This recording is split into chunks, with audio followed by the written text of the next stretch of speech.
My name is Am Rosen.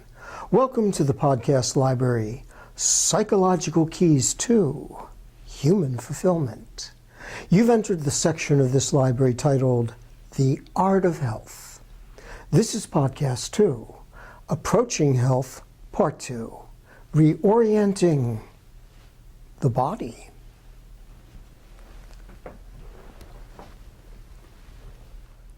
Basically, there are two ways of approaching health.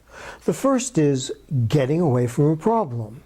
And if you have a problem, be it physical, emotional, mental, it's causing you pain, it's to some degree limiting, incapacitating you, then certainly you want to get away from it. The second approach involves finding out just how good you can feel. How safely and effectively can you enhance the quality of vitality, stamina, and mental clarity? In this podcast, we're going to consider how this body vehicle of ours connects our awareness to this plane of existence.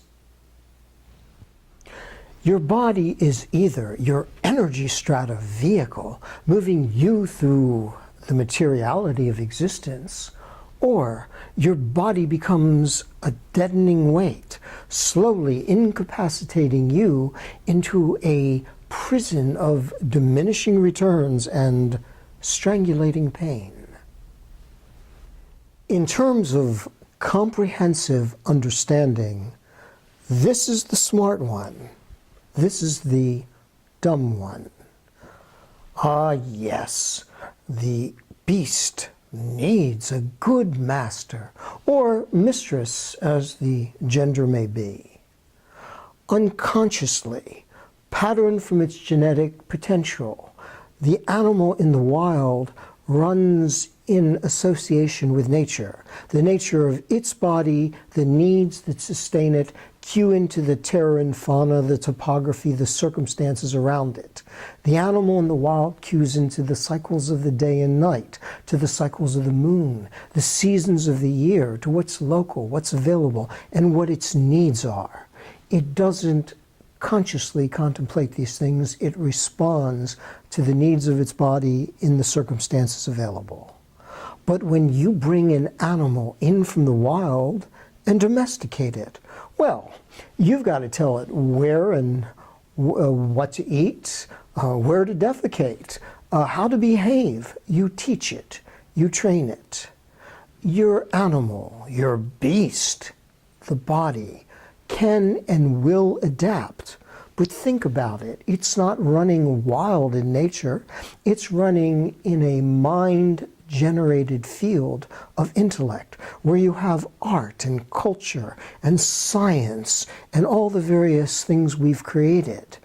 The body in and of itself doesn't know what to do with it.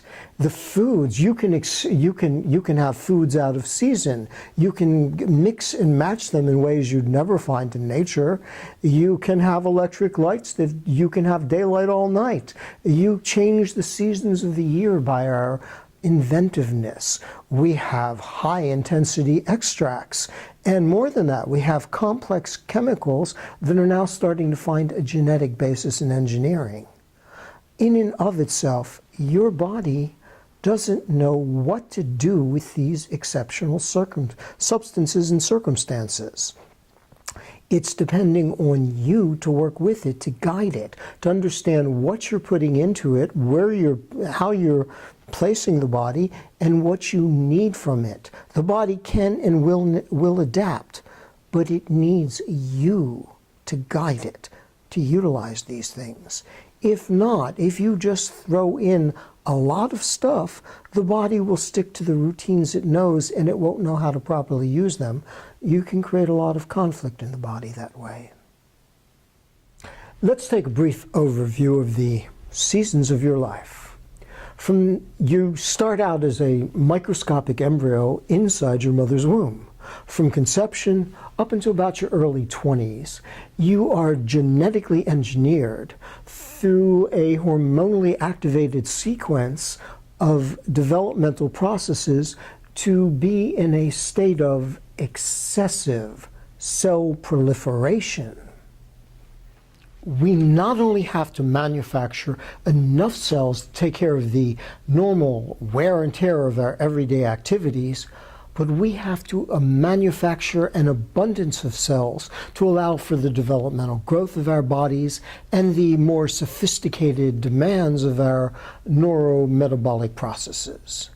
This period of excessive cell proliferation has most commonly been referred to as the youth factor. Up until your early 20s, this excessive cell proliferation has kept your body in a basically anabolic state, which means you've been building up faster than you've been tearing down. This excessive cell proliferation, this youth factor, is kind of a masking device. Even if you don't do the right thing, even if you strain the body or don't adequately give it the nutrition it needs, this excessive amount of cells will allow you to sustain. It will repair you faster if you hurt yourself or break something. But by your early 20s, your body has reached its physical state of growth. Then the growth factors start to slowly diminish.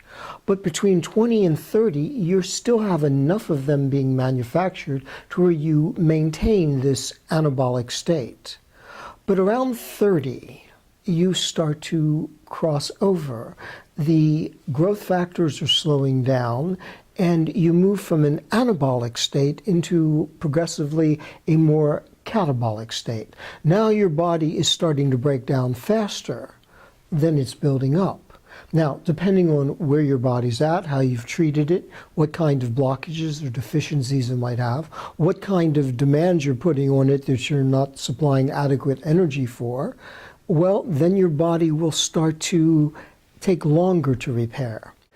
This means that the cellular repair factor among the various tissue systems throughout your body becomes progressively diminished. It takes longer for you to recover. It used to be, well, let's say you were 20. You could party all night, rock and roll, get a few hours of sleep, work all day, and be ready to party again the next night. But as these growth factors diminish, as the repair becomes slower, well, maybe at first you just need a couple extra hours of sleep. Maybe it takes a little longer to shake off the stiffness or the pain that you've accumulated in your body. But progressively, this continues to diminish your capabilities. At around 30, you move from being in a anabolic state into the beginning of progressively moving into a catabolic state. Your body is now starting to break down faster than it's repairing.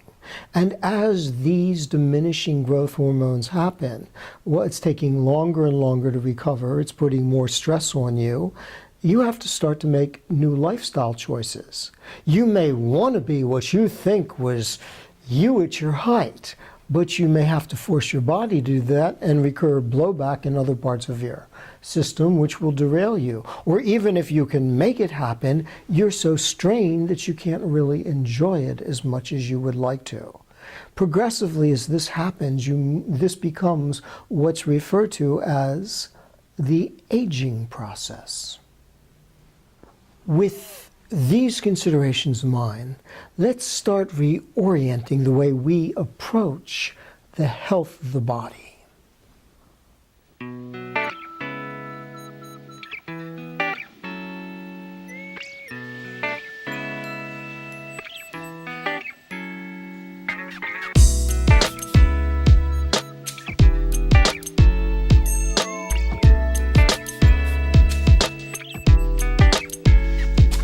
Hello, humanity.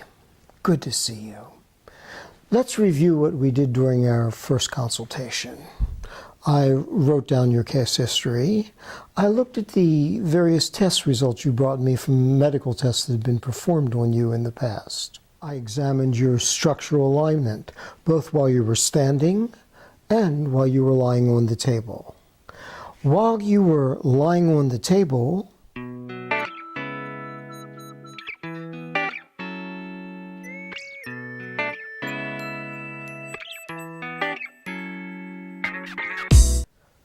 I examined your muscles, ligaments, and tendons for congestive problems and also to check the flexibility and alignment. Then, with you lying face up, I began to release some of the congestion along the various drainage nodes in your lymphatic system. After which I realigned the bioelectric flow through the various meridians in your body system. Then I looked at the directional flow and force of that flow in the related organs and sphincters of your gastrointestinal system and started to realign them into proper functioning. Then I used muscle testing, called kinesiology, to check the viability of and the viable activity of your various organ systems. After that, using the pendulum, I did a bit of medical dowsing to countercheck some of the energetic systems of your body and see how they were functioning in relation to your organs and glands. All right, humanity. All of this is probably new to you, and you're not sure what I'm talking about here.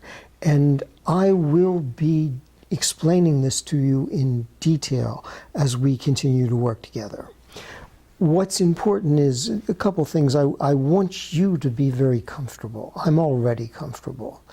It's not your job to know the answers, it's mine, and to make them clear and available to you.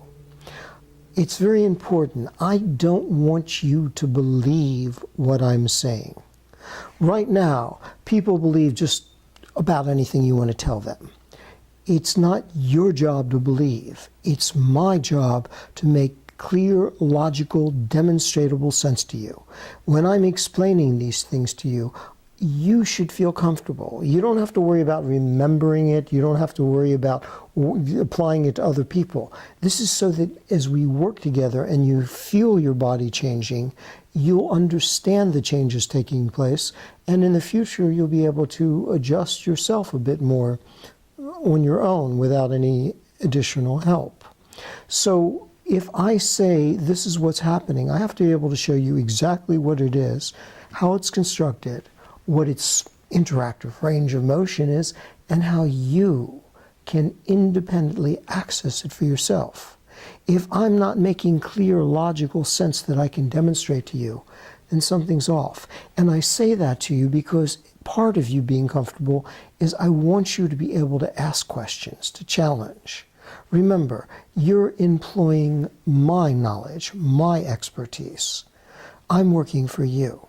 So my job, to a large part, is to educate you. It's your body and your mind, and the only way you're really going to attain the quality of health that you've been seeking is when you understand this for yourself. Now, I want to bring all of these considerations together for you and give you a more functional sense of how your body systems work and how we can correct and enhance your overall health. All right, before we get into the specifics of your condition, here are a few things that it's kind of important for you to take into consideration. Your body is very logical. I've never come across anything more logical than the body. Your body is biological. It never breaks down for no reason. The problem is that most of us are unaware of how our body works and what the influences are. On its own, without more advanced forms of manipulative intercession, your body is genetically engineered to various degrees to self-repair throughout your lifespan. Barring accident or intentional assault, there are basically two ways we imbalance and derail the functioning of our metabolic integrity. The first is that we put the wrong quality or the wrong substance into our body and we gum up the works. For instance, if you have a fine car, really fine engine in it, but you put the wrong grade of oil and gas in it, eventually this will cause a deficiency in its functioning. It will start to accumulate deposits. This will gum up the workings of it and eventually slur or break down the functioning of that particular motor. Well, you can do the same thing in your body. Now, with the car example, if you put the wrong thing in and it breaks down, you can't suddenly say, okay, well, yeah, all right, I'll put the real stuff in, the better stuff in. It won't work at that point. Before you can get the better stuff to work, you're going to have to go back, rebore, realign, reset the timing before you can get everything to efficiently function and be able to use what it was supposed to in the first place. The same is true with your body. If you put the wrong thing in, you can gum up the works. This puts a strain and imbalances the various organ systems in your body. The second way we can imbalance our bodies is we don't provide adequate amounts of what it needs to maintain its proper functioning. The cardinal rule for maintaining the body's functioning is input-output. If the amount of nutrients coming in is proportionate to what's being used up in its activities, be they physical, emotional, and/or mental, then you can maintain a balance. That is, if you have a balance to begin with. If not, something has to pay for the expenditure of that energy. And to satisfy the demands of your intent, what you're willing to have happen, your body will inadvertently rob from Peter to pay Paul, so to speak. That is, it will take from one tissue organ system to feed the demands of another tissue organ system, imbalancing your body and eventually keeping even the place you're trying to focus on from adequately performing. So what's the answer to your needs? What can you do according to your individual requirements to ensure that you can maintain the vitality of your body's functioning? Before I get into that, there is one more thing you need to recognize. There are no panaceas. In the pantheon of wishful thinking, everybody's looking for the almost magical, nearly miraculous substance, technique, belief that will make everything function superbly, that's always dependably reliable, that will take away all your cares and concerns so that you can go about your business without ever being bothered by inconsistencies in your body. There ain't no such thing. As I've said to you, your body is biological. The better you understand how it works, at least in relation to your own unique needs, the more you can master the beast, and the happier and healthier you'll both be. In the next podcast, Fueling the Body Part 1, Digestion and Assimilation, we'll look at the functioning of your gastrointestinal system. Thank you for lending your consideration. Until we meet again.